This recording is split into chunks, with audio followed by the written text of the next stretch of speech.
ஐயா எடப்பாடியாரு ஏதோ ஊரா போயிட்டு பயங்கரமா பிரச்சாரம் பண்ணிக்கிட்டு இருக்கதா பேசிக்கிட்டு இருக்காங்க. ஐயா வெளியில இருந்து பாக்குறப்ப, சாதாரணமா பாக்குறப்ப பிரச்சாரம் பண்ற மாதிரி தெரியும். ஆனா ஐயாவை கொஞ்சம் ஊடுருவி போய் உள்ள பார்த்தோம்னா நல்லாவே தெரியும் அவர் செய்யறது பிரச்சாரம் கிடையாது. வைத்தறிச்சல கொட்டி தீர்த்துக்கிட்டு இருக்காப்ல. அவரே இப்ப புதுசா ஒரு விஷயத்த விட சொல்லியிருக்காரு. அதை கேட்டதுக்கு அப்புறம் அவங்க கட்சிக்காரங்கள நீ இவ்வளவு சீப்பான ஆளா இருப்பன்னு தெரியாம போச்சே, சை என்ன இப்படியெல்லாம் பேசி விட்டியா அப்படின்ற லெவல்ல தான் சொல்லிக்கிட்டு இருக்காங்க. ஐயா தேமுதிகவை பத்தி சொன்னார். என்ன சொன்னார்னா, அதிமுகவுக்கு துரோகம் பண்ணவங்க நல்லா வாழ்ந்ததா சரித்திரமே கிடையாது. ஏங்க சத்தியமா சொல்லுங்க, நீங்க வேணா அவங்கள நினைச்சிருக்கலாம். ஆனா உங்க வாயிலேருந்து அந்த வார்த்தை வர்றப்ப அத்தனை பேரும் உங்களையே தான் பார்த்துக்கிட்டு இருந்தாங்க. இப்படி நீங்களே உங்களை பத்தி பேசிக்கிட்டா அப்புறம் நாங்களாம் என்னதான் சார் பண்றது?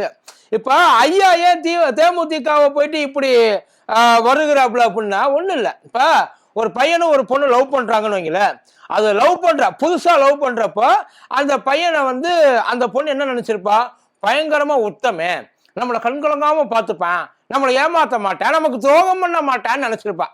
ஆனா கொஞ்சம் நாள் கழிச்சு அவங்க ஆக்டிவிட்டிஸ் எல்லாம் ஒவ்வொன்றா வெளியில தெரிய வர்றப்ப என்ன ஆகுது தெரியுமா, அப்பத்தான் அந்த பொண்ணுக்கு விளங்கும் இது உத்தம இல்லை, ஊர் பொறுக்கி, இது நம்மகிட்ட எல்லாத்தையும் வாங்கிக்கிட்டு நம்மளை நடுத்தருவில் விட்டுரும், நம்மளை பத்தி இதுக்கு எந்த கவலையும் கிடையாது அப்படின்னு தெரிஞ்ச உடனே அந்த பொண்ணு அவன் ரிலேஷன்ஷிப்பை பிரேக்அப் பண்ணிட்டு போயிடும். ஆனா அது போனதுக்கு அப்புறம் என்ன பண்ணுவான்னா, அந்த பையன் அந்த பொண்ணை பத்தி இல்லாது பொல்லாது அசிங்கமா கேவலமா ஊரா போய் பேசிக்கிட்டே இருப்பான். அதுக்கு காரணம் அந்த பொண்ணு இவனை பத்தி தெரிஞ்சுக்கிட்டது அது கிடையாது, அந்த பொண்ணு இவனை வேண்டான்னு சொல்லிட்டு போனது அந்த ஒரே ஒரு கோபம் மட்டும்தான். ஏதோ இவன் நல்ல மாதிரியும் அந்த பொண்ணை பயங்கர கட்ட பொண்ணு மாதிரியும் காமிப்பாங்க. இப்ப ஐயாவோட நிலைமையும் அதுதான். ஊரா போயிட்டு தேமுதிகவை பத்தி எவ்வளவு தூரம் கேவலமா திட்ட முடியுமோ எல்லாத்தையும் திட்டிக்கிட்டு இருக்காரு. அப்புறம் அதுக்காகத்தான் பிரேமலதா அம்மா ஒரு வேலையை பார்த்து வச்சிருக்கிறாங்க ஐயா இப்படி பேசுறதுக்காக. பார்த்துருவோமா?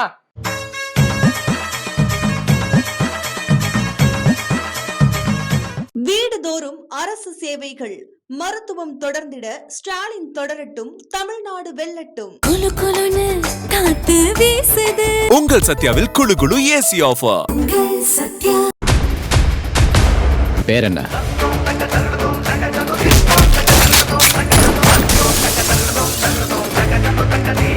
டயா பூஸ்டர் சுகரை கண்ட்ரோல் பண்ணும், உங்க ஆரோக்கியத்தை மீட்டு தரும். சர்க்கரையை கட்டுப்படுத்துறதுக்கான எளிமையான வழிமுறை, இயற்கையான வழிமுறை. அனைத்து மருந்து கடைகளிலும் கிடைக்கும். மதியம் வணக்கம். இது மதியம் தர்பார் டா கூத்தடி கோப்பு. ஐயா எடப்பாடி பழனிசாமி இந்த எலெக்ஷன்ல எப்படி நம்ம ஒரு பெரிய பலாப்பழ கூட்டணியா வைக்கலாம் அப்படின்னு தான் ஐயா நினைச்சு கனவு கண்டுகிட்டு இருந்தார். ஆனா கடைசியில அவருக்கு கிடைச்சது என்னமோ ஒரு நவாப்பழ கூட்டணி தான்.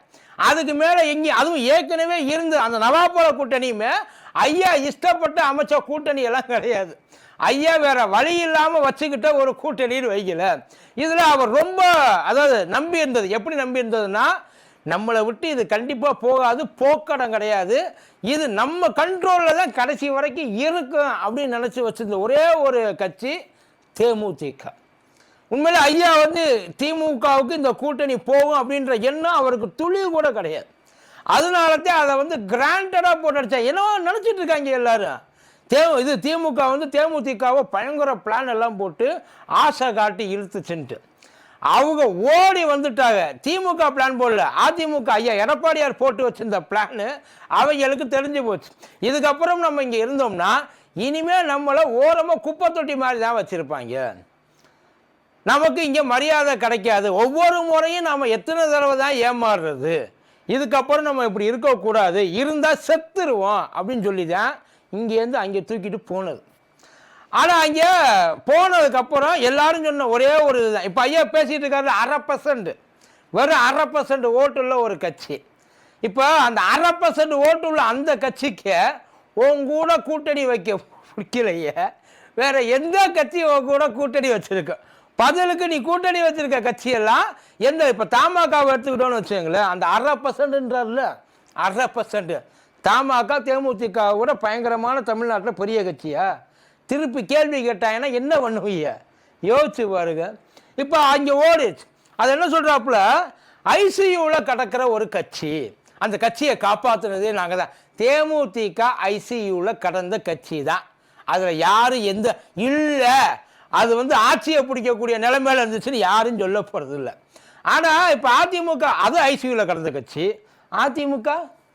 அதிமுகவுக்கு கிட்டத்தட்ட இப்போ எல்லாரும் என்ன சொல்கிறாங்களா, இந்த எலெக்ஷனோட முடிஞ்சு சொல்லி அனுப்புகிறா, ஏன் எல்லாரும் இங்கே நிற்கிறீங்க, பாதி பேர் இங்கே இருங்க, பாதி பேர் போயிட்டு காரியத்துக்கு ஆக வேண்டிய வேலையை பாருங்க, அப்படித்தானே சொல்கிறாங்க. இந்த எலெக்ஷனில் ஒருவேளை நீங்கள் எதிர்பார்த்தது இல்லை, ஜெயிக்கிறத பற்றியெல்லாம் சொல்லலை, ஏற்கனவே இருக்கிற சீட்டை இழுத்து பிடிச்சி வச்சில்ல அப்படின்னா அடுத்து இனிமேல் எலெக்ஷன் முடிஞ்சதுக்கப்புறம் அதிமுக ஃப்ரீசர் பாக்ஸ்லன்றாங்கல்ல, உண்மையா கொண்டு போய் அதை அப்படியே ஸ்டோர் பண்ணி வைக்க வேண்டியது தான். மறுபடியும் எந்திரிச்சு வர்றதுக்கான வாய்ப்புகள் ரொம்ப கம்மி சார்.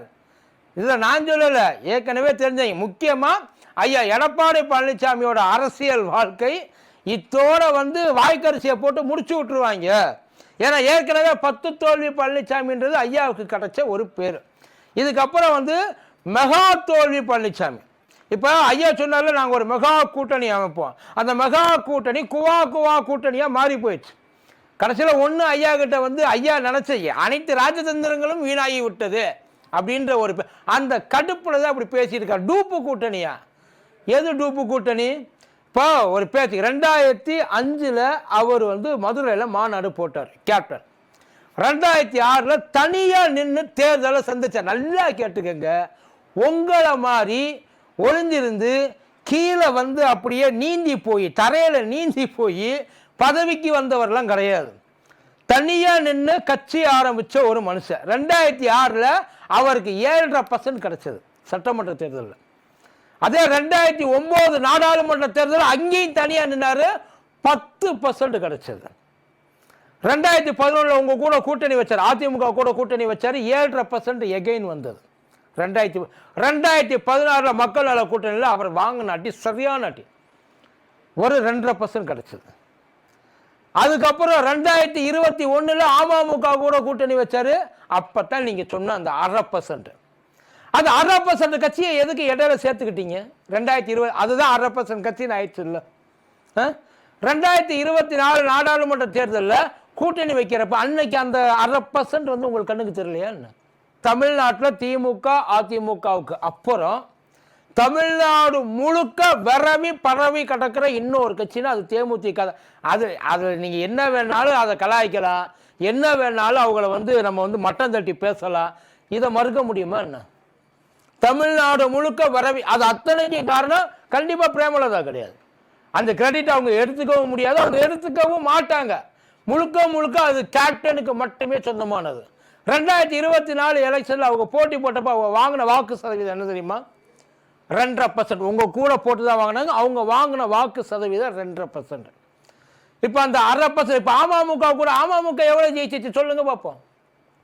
அமமுக எவ்வளோ ஜெயிச்சிச்சு 2021? எத்தனை சீட்டு வாங்கினீங்க, எத்தனை சீட்டு ஜெயிச்சாங்க, அவங்க வாங்கின ஓட்டு அதையும் பேசுங்க. ஏன்னாப்பா கூட இருந்தவங்க மட்டும் பேசுறியா, அதை பேச மாட்டேன்றிய, அவ்வளவு கேவலமாக போச்சா என்ன உங்களுக்கெல்லாம்? அந்த 1/2% எவ்வளோ இப்போ தெரியாது சார்.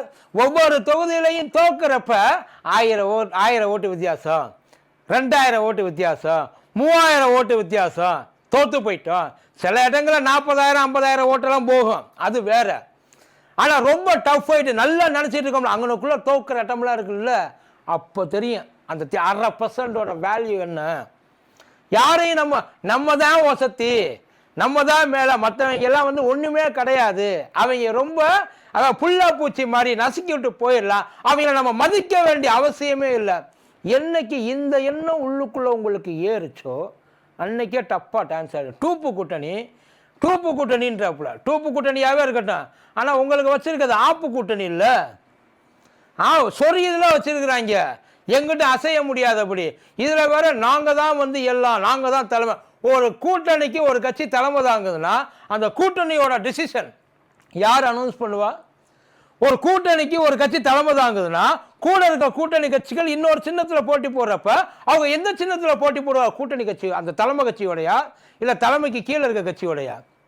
இந்த லட்சணத்தில் நான் தான் எல்லாம், நான் தான் தலைமை கட்சி எல்லாம் சொல்லியிருக்கேன். ஒன்றும் இல்லை, தேமுதிக அதிமுக போட்டி போடுற தொகுதிகளை கேட்டு வாங்கியிருக்கு. 5 தொகுதி, விருதுநகர், மயிலம், ஓமலூர், திருத்தணி, அப்புறம் இன்னொரு ஊர் எது, குடியாத்தம் தனித்தொகுதி. இந்த 5 தொகுதியை கேட்டு வாங்கியிருக்கு. எங்க இந்த 5ல் 5ஐயும் நீங்க தோக்கடிச்சிட்டீங்கன்னு வைங்கள, அப்போ ஒத்துக்கலாம் சார், அப்போ ஒத்துக்கலாம். இது ஒரு 1/2% கட்சி. அதிமுக கூட கூட்டணிக்கு சேர முடிகிற அந்த சேரக்கூடிய தகுதி அந்த கட்சிக்கு இல்லை.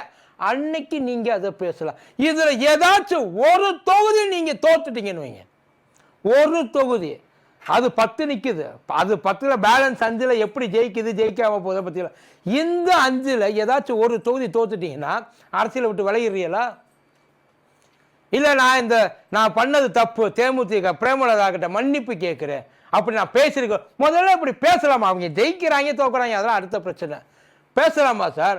உங்களை அதிமுக கட்சின்னு சொன்னா எவ்வளவு கோபம் வருது. உண்மையை சொல்றதுக்கே உங்களுக்கு அவ்வளவு கோபம் வருது இல்லை? மொத்தமா அடகு வச்சுட்டீங்கன்றாங்க. அவங்க தெரியாம பேசிட்டு இருக்காங்க. அடகெல்லாம் வைக்கல, அதெல்லாம் 2021 வச்சது. 2026 மூழ்கிருச்சு. அதிமுக முடிஞ்சு போச்சு. எந்த டிசிஷன் யாரு நம்ம எங்க எடுக்கிறது ஏதாச்சும் ஒண்ணு நம்ம கிட்ட கேட்கிறாங்களா? கூட்டணி கட்சி தலைவர்கள் நம்மளை மதிக்கிறாங்களா? எதுக்கு எடுத்தாலும் ஏன் எல்லாரும் டெல்லி ஓடணும்? உங்களை முதற்கொண்டு தலைமை தாங்கிற கட்சி நீங்க தானே. இல்ல எதுக்கான பெரிய கட்சி அப்படின்ற அந்த ஒரு திமிர் ஏதோ நீங்க உருவாக்கி, நீங்க அடித்தளம் போட்டு, நீங்க வேற ரத்தத்தை சிந்தி இவ்வளவு தூரம் எடுத்துக்கொண்டாந்து அதிமுக வச்சிருக்கிற மாதிரில பேசுறீங்க. நாம எப்படி உள்ளுக்குள்ள வந்தோன்றது தெரியும்ல.